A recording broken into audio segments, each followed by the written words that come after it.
Welcome to the Coal Room. We are changing things up. Let's burn through that.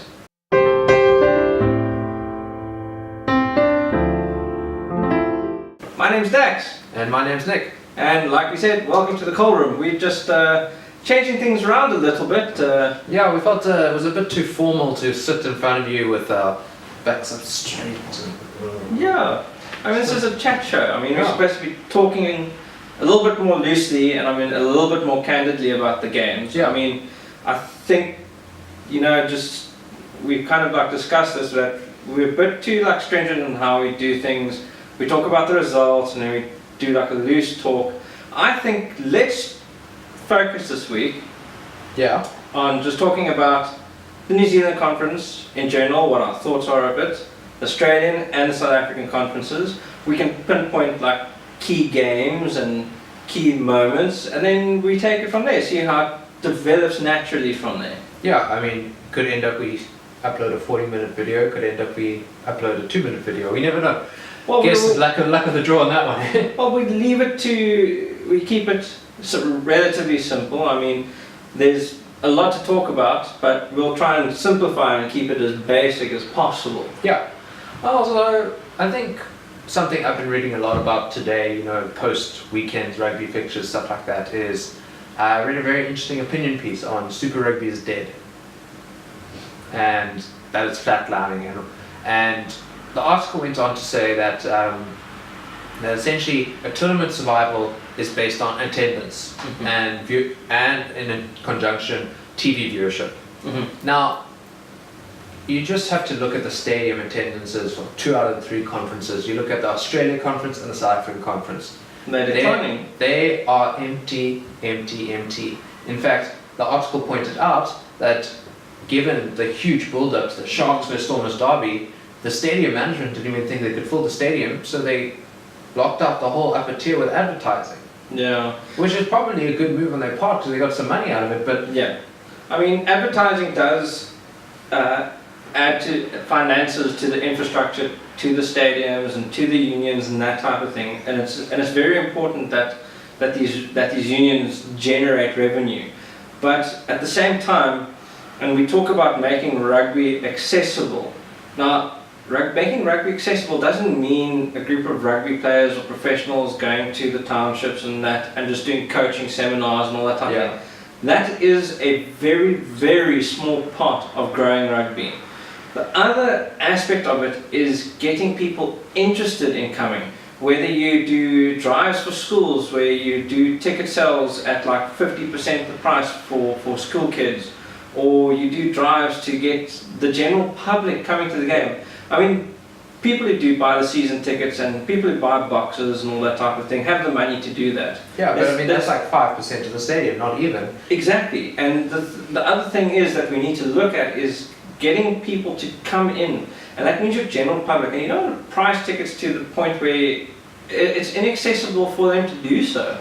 Well, yeah, speaking of that, I mean, Ellis Park has always tried to keep their ticket prices low. I mean, there was a stage where it would cost you 15 rand to go watch the Lions play. Granted, they weren't winning any games, so it was more to try and get people in.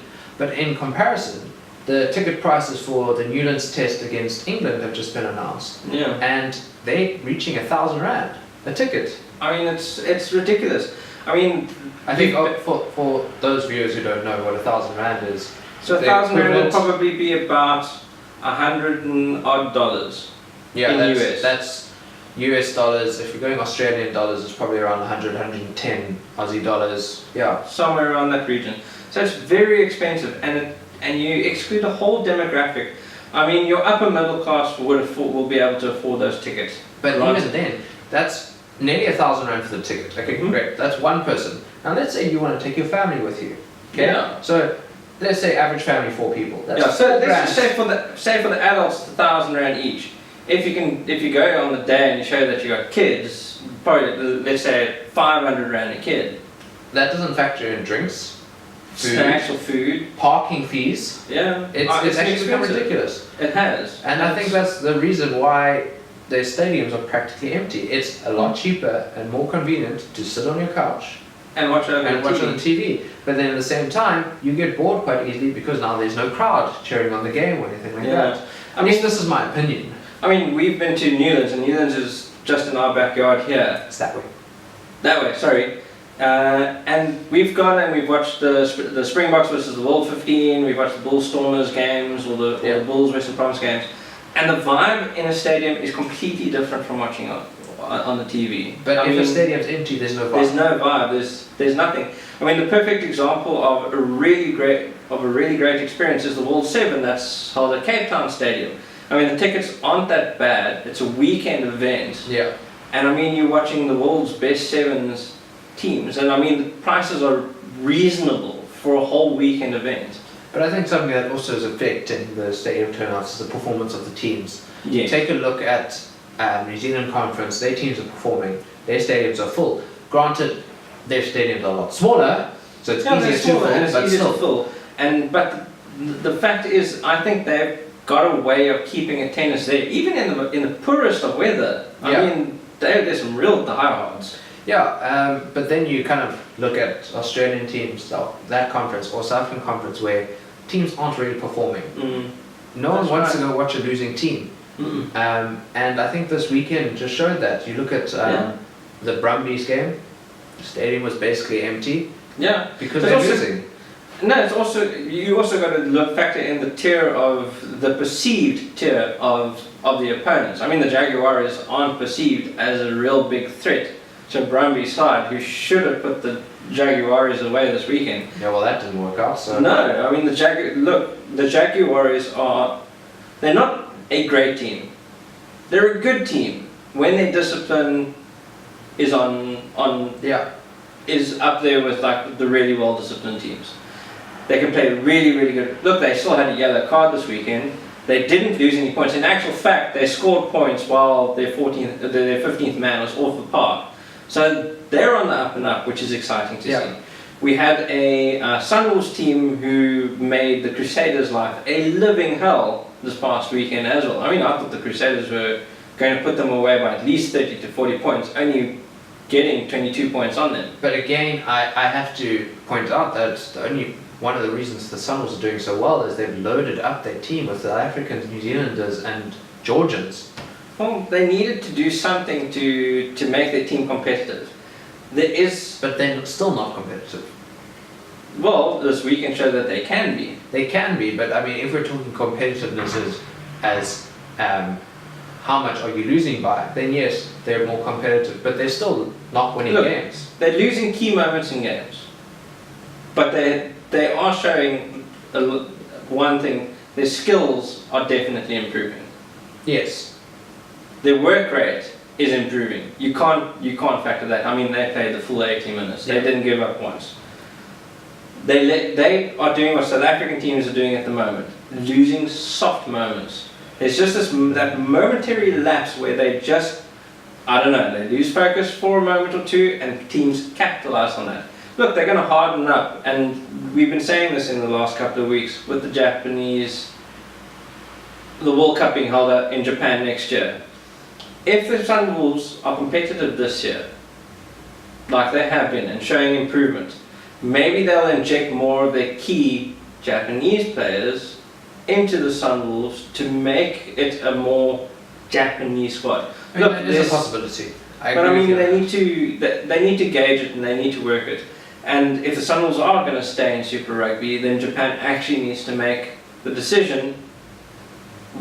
50% of the team is going to be the core of what is our Japanese side, and then build around it. That's what they need to do. Talking about teams and all that, the New Zealand conference has been phenomenal again. I mean, yes, the Crusaders struggled a little bit against the Sunwolves. The Highlanders were on song this weekend. Put the Blues to the sword. I mean, I do feel for the Blues. 15 games in a row losing to New Zealand opposition. I mean, that is not a statistic that you want to have. I mean, hopefully in the last 8 matches or so, that's still to go. The Blues can get some turnaround. I don't know. I don't think it's the players, and I don't want to say it's the coaching staff. It's the coaching staff. I just think that they are basically what the Stormers are at the present moment for the South African Conference, where they lose focus at key moments. You know what? I think that the Stormers are having another issue altogether, and I think that is a confusion in the coaching room. They got the talent to perform, although they seem to want to get rid of talent. Obviously, releasing Duvenaga. Duvenaga's been released. But if we're looking at their coaching staff, most teams will have head coach, forwards coach, backline coach, defense coach, conditioning coach. Yeah. Now the Stormers went this season and just, I don't know what decision-making skills they used, but it's like Paul True went from being the attack coach to being attack on first phase plus backline coach. Their defense coach became the attack coach of phases 3 and onwards and defense of first phase. Yeah, it's confusing. How do you know what your job is? But I mean, that tactic means nothing. You have a backline coach who works on attack, you have a backline coach or a general coach who deals defense. I mean, we have a New Zealander who's our skills coach who's actually doing the defense in the third phase. Yeah, but this is the thing, like, if a rugby public is kind of looking at this new coaching system going, okay, where do you draw the line on whose roles is what? Yeah. How do the players know who to listen to and what to do in the game situation, which is so fluid and dynamic? Look, maybe it's an experiment that they wanted to try and it's not working out. That's it. I mean, look, I have Robbie Fleck coaching the Stormers until 2019 anyway. So he wasn't an out-and-out coach under Ali Coetzee anyway. I mean, he took over from Eddie Jones, who came in, said, bye, I got the job in England, and then Fleck was thrown into position. Look, he has done what he did fairly well in his first season, topping the Conference A, South African Conference A last year. Yeah, Africa won. Africa won. Not getting the results this year. I think moving the skills coach away from being a skills coach has been detrimental. I mean, last year we had the Stormers being competitive against the New Zealanders, showing great ball skills. But you just got to take a look at this weekend against the Sharks. There was none of that. There was no skills. It was actually just kind of like, what is this oval thing that I'm supposed to kind of catch? I mean, there were more knock-ons in this match than the entire weekend. Yeah. And that's scary. And I mean, it's not only the Stormers, the Sharks as well. Also, poor ball handling, poor ball skills. I mean, but if we have to look at improvement in skills, the Bulls this season have taken their traditional pop to the forward holds the ball, runs into the defensive line, and they've actually implemented a new kind of skill structure where forwards are doing offloads that are like on point. But if you look at John Mitchell is a New Zealand coach. He was brought up in the New Zealand system. He coached the All Blacks. Yeah. He was the one who started the coaching system at the Lions, which made the Lions a good rugby team. Turned USA around completely as well. Turned USA around. I mean, he's the perfect guy to turn the Bulls around. I mean, the Bulls went from being 3-time Super Rugby champions to going for well on almost a decade now, declining, for lack of a better word. It's only 7 years, okay, jeez. No, but it's not being detrimental and hammering it, but they went from being the strongest South African side to being one of the weakest, where they were basic. I mean, last year they were as low as I think they could go. They came 13th or 15th out of 18. Yeah. It was bad. And I mean, John Mitchell has done really well. They've been competitive. Yes, this weekend's game against the Rebels was ugly. It was ugly, but I mean, it depends whether you believe John Mitchell's sentiment that the Rebels came into it knowing that the only way they could win was to be ugly. And you know what? You got to give it to the Bulls. I mean, they won with a bonus point. Which is great. Dirty game. What they call it, a dirty win. Yeah. But I think going forward, South African teams as a whole need to really work on their skill set. Yeah, they need to get that defence shored up quite a bit, because Yeah. a lot of the opposition tries I found, at least when we're playing overseas teams, With defensive over under that. yeah, or are over that. defensive errors in judgment, and also that loose play. Yeah. I mean, we talk about work rate and we talk about game sense and those type of things.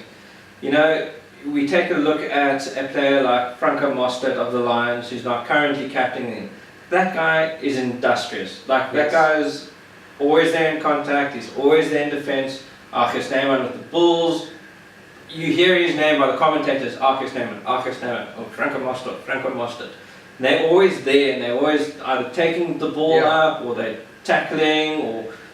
I mean, you talk about a player's work rate, and a lot of players that we expect to have that continuous work rate have slowly started to fade away. Sir Khaleesi coming up as one where where in the beginning of the season he was fantastic. Don't know what's happened. He's gone backwards, and that's worrying. You take a look at Cocker Smith. Cocker Smith has done a fantastic. Has done absolutely fantastic. Malcolm Marx as well. You know, there's those type of characters who just drive the teams forward, and the South Africans need to look at that as a template and say, look, the work rate is important, and it's very important to front up in those situations, make the good positional call. I mean, if you look at the New Zealanders, we even dovetail with each other like a well-oiled machine. Australians also having the same problem where structurally they're not where they should be, and the Jaguars exploited that. The only reason why I think the Jaguars beat the Brumbies this weekend is because they had a game plan and stuck to it and won. They did the exact same thing to the Rebels the week before. So I'm going to pose a question to you, completely left field. Something I was reading about earlier is, if you had to pick at this very moment, Springboks are about to play the All Blacks, who would you captain? Who would you choose as captain and vice captain? Based on injured players? At this very moment. Injured players included or not? No, obviously they're injured, they're not playing. So the game is tomorrow, who would you pick? I honestly couldn't tell you. It is a tough one, because I mean, if we asked this question 4 or 5 weeks ago, we probably would have said Sio Khaleesi, because that's when he had form, or Whiteley was injured. It's injured as well. But I think it's a tough one for Erasmus right now. It is a very tough one at the moment. Itzebeth is probably only going to be back for the Lions derby, they were saying. 26th of May. And that's the week before the first test. Look, if Khaleesi can get his head back in the game, I'd say he would probably have a foot forward for that role. If he comes back in time, Warren Whiteley is definitely an option. But there was discussion, maybe putting Andre Pollard into that role. I think it's the same thing to be maybe at very least the vice captain, because I think you need to consider building for the World Cup. Yes, you do. And I mean, if you look at for example, the Proteas cricket team back in 2003, where they had put Graham Smith into the captaincy role after Antigonier. I think he was 21 at the time. Young, inexperienced player. They built on that, and he became one of the most successful Test captains for South Africa ever. I mean, it's a new role to him, because he captained our under-20 side for 3 years. Correct. So Andre Pollard did captain the under-20s. Definitely a leadership role. I think his game needs to develop in that professional setting before we give him the reins. So give someone who's an actual captain on a franchise level.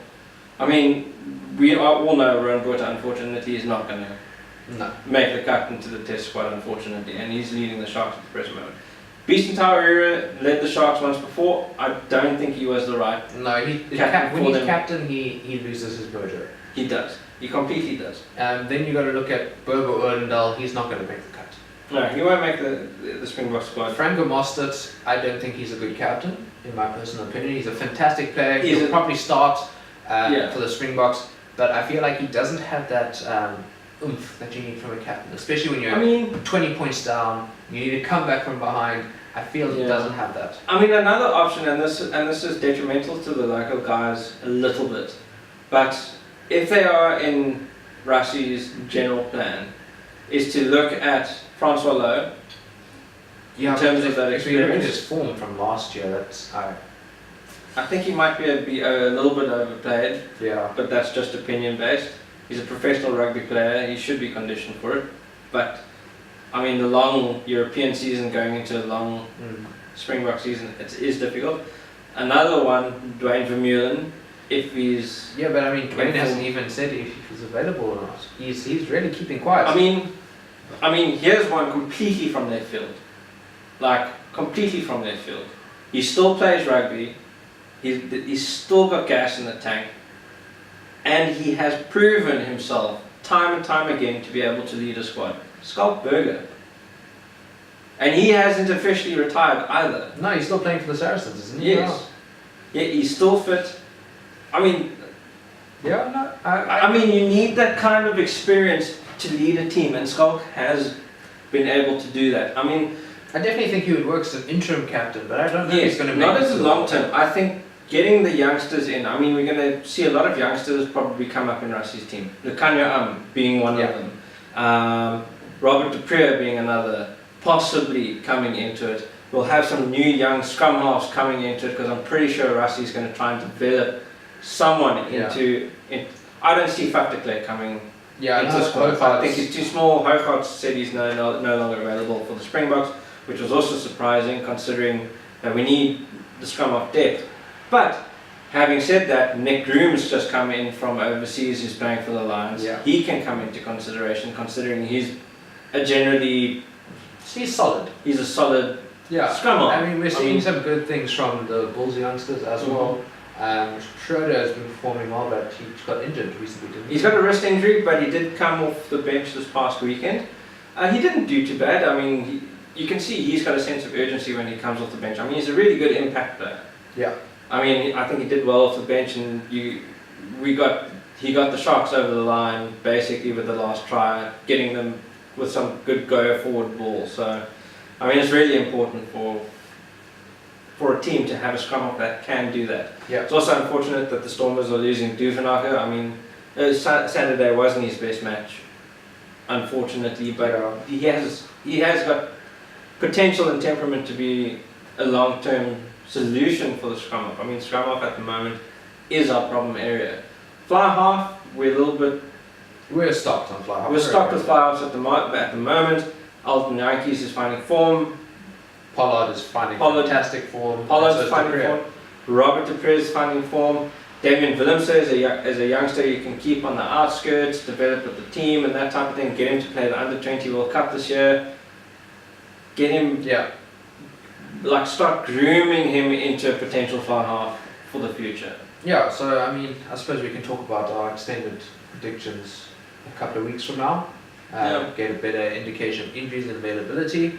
But I think we've bored them enough with our chit chats. Should we do our Super Brew picks quickly? Yeah, let's do that. Okay, so we're going to wing this one as well. Yeah. I mean, usually we discuss and we say, this is going to be a definite winner. Let's wing this one. Okay, so I'll read you the games. Yeah. Hurricanes versus Sunwolves.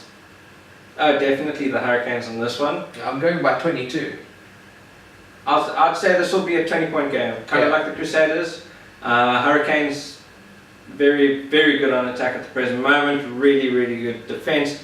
The Burton Barrett and Geordie Barrett are in sensational form at the present moment. I think the poor unfortunate Sunwolves are going to be torn apart in this one. Alright. Then Friday afternoon, Stormers versus the Rebels. Okay. This is a problematic one because the Rebels have lost 2 on the trot now. Yeah, and 3. And they have been 3 on the trot now. Yes, 3 on the. They can prove. But so are the Stormers. Potentially dangerous. The Stormers are also on a losing streak at the present moment. So, for the Stormers to actually make it into the top half of the board, they actually need to win the remainder of the season. Yeah, I mean, I think it's very telling when your coach says, we're no longer winning the South African Conference, it's about making the wild card spots. Yes. So it is a do or die match for the Stormers. Look, it's at Newlands. hometown gears, should we say? With the Rebels, I don't know. Hey? Well, look, the Stormers faithful. I'm expecting them to GR guys on. I look, close game maybe 7 points for the Stormers. Okay, I agree with you on that. I think the Stormers should do it. Rebels are coming off of a maybe fatigue a little bit, but we'll see. Well, look, the Stormers have won all their home matches so far, so they've got that. Then we go Saturday morning, Lions versus Reds. Okay, for me, this is going to be Lions all the way. I agree with you think on that one, the way they handled the Waratahs in another dirty game, let's put it to you that way, it wasn't a very pleasant game against the Waratahs this past weekend. I definitely think that the Lions will come out on tops on that one. Yeah. I would say probably about 10, 12 points. 10 to 14 points, Yeah. I think, would probably be a good win margin. Okay, and then we go to Eden Park. Ooh. Yeah, Blues versus Jaguars. Well, Jaguars have been really good on their tour, but I think the Blues need this one. They're in terms of the confidence in getting the players motivated again. Blues at home have lost to the Highlanders the past weekend, so that's got a bit of a bogey on their shoulder. Yeah. But I'd like to say, you know what, the Australian Conference is a different ballgame to the New Zealand Conference. The Australian Conference hasn't won any games against the New Zealand opposition yet. Jaguars have proven lucky. I think the Blues actually have this one. Yeah, I think the Blues should win this one, but again, you know, the Jaguars are doing surprises on us. I think both the last 2 weeks we've gotten that game wrong. So, yeah. You know, well, just we did say in the past weeks, if the Jaguars do this, they can. Yeah, and they so did. I think to keep things interesting, I'm going to say the Jaguars are going to pivot. Okay, I'll see you halfway and say the Blues by 3. Okay. Then we go to Brumbies versus the Crusaders. I feel like we don't need to discuss this one. Crusaders all the way. Yeah, Crusaders probably by 12 points minimum. 12 points minimum. Yeah. Yeah. We go to the final game of the weekend. I think this is the real tester. The Bulls versus the Highlanders. Yes. This is going to be a very, very interesting game, and I think this is probably going to be the game of the weekend. Yeah. Bulls on the up and up. Highlanders on the up and up as well. They're Yeah. coming off of a 2-match. They had their 2-match losing streak, and now they're building from that 2 wins on the trot. Correct. 2 informed teams. I think the Bulls, you can say they are finding form. They're doing some really, really fantastic things, both with the forwards and the backs. Adrian Strauss, where has he found this form? Yeah, I mean, he's retired from international rugby now. which is also goes, oh, there we go with the hooker stocks as well. Yeah. But he's been an absolute talisman for the Bulls. He's been leading from the front. I mean, he's not the captain. No, he's not the captain. Maybe that's but why. Windle. I mean, taking the captaincy away from Adrian has been beneficial. The guy's been playing amazing I rugby. think he's one of the top scorers in the competition so far. He's got 5 tries to his name. I wouldn't necessarily go into the try stats, which is fantastic, but I mean, just the pure fact that he's getting in the right position, the team's motivated behind him. I mean, that speaks a lot, and he is one of the leaders of the Bulls squad, and he's doing fantastically. I would honestly like to see the Bulls win this one this weekend. Yeah, I think it would be good for South African rugby if the Bulls could pull up a win over New Zealand opposition as well. Mm-hmm. I think the only issue is that the Highlanders are really good right now. They're good at running rugby, so altitude might not affect them that much because New Zealand teams are always an 80 minutes team. Yeah. But here's to hoping that the last 10 minutes Look, they would get. it's at Loftus. And look, hopefully there'll be a good home crowd turnout for the Bulls in this one. Yeah. I mean, it would be sad to see if it isn't, but the Bulls, they were the first South African team to win over a New Zealand team, pipping that one against the Hurricanes. Yeah. They've proven they can beat New Zealand opposition. Yes. They have proven that they can, and they did marginally well on tour as well. I mean, they were leading at halftime. They could have won 2 out of those 3 games. And correct. I mean, they did have their moments where they were actually leading and doing very well. Soft moments led to their downfall on those occasions. I think being at home, coming off a really, really good win last week, grinding out a really, Yeah. really good win against the Rebels last week. I'd like to see the Bulls win this one by 5 to 7. Yeah, so this is our new format. Mm. A lot more relaxed. We're not reading the news to you anymore. So let us know if you like it, and also comment down below if you want us to do any interesting things. Maybe we can play with a drone outside and do some passing drills one day. Yeah, we'll see. What we can do. So yeah, like the video, subscribe to the channel if you haven't already, and we'll see you next week. Yeah, and please don't forget to hit the bell icon so we can notify you when we get a new video out. Yeah, so cheers. Thank you very much for watching. See you next week.